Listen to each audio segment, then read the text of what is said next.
বানাচ্ছি মাটন। ফোড়ন দিয়ে দিচ্ছি জিরে, গোটা গরম মশলা, দারচিনি আর এলাচ, তার মধ্যে রসুন আর পেঁয়াজ কুচি,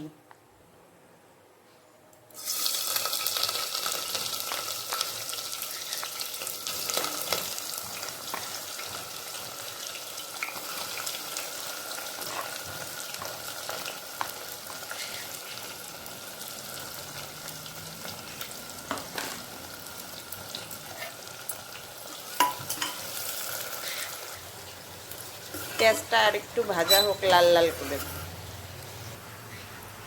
এবার দিচ্ছি কয়েকটা কাঁচা লঙ্কা,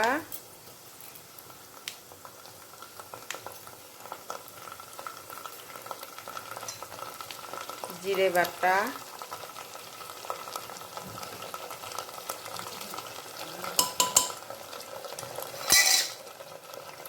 আদা বাটা,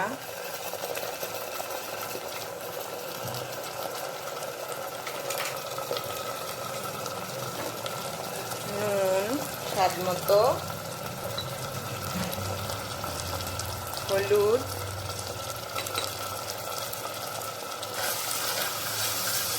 এবার সব ভালো করে মশলাগুলো একটু কষিয়ে নেব। মশলাটা কষানো হয়ে গেছে, এবার মাটন দিয়ে দিচ্ছি। মাটনগুলো কিন্তু নুন আর লবণ দিয়ে, নুন আর লেবুর রস দিয়ে মাখানো ছিল, কোনো রকম সেদ্ধ করা নয়। ভালো করে মিক্স করে নিচ্ছি মশলার সঙ্গে।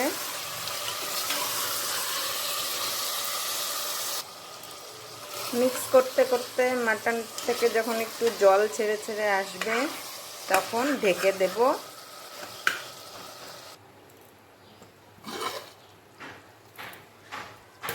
মাঝে মাঝে একটু করে আবার নেড়ে দিতে হবে, আবার ঢাকা দিয়ে রাখতে হবে। এভাবে অনেকক্ষণ লাগবে সিদ্ধ হতে।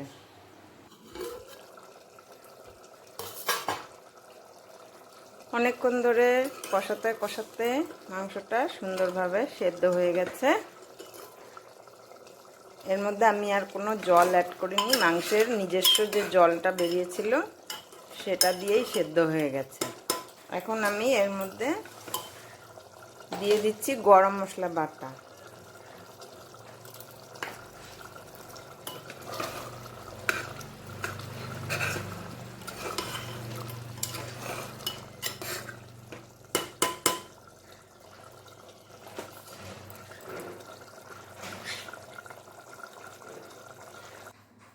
তৈরি হয়ে গেছে মটন কষা।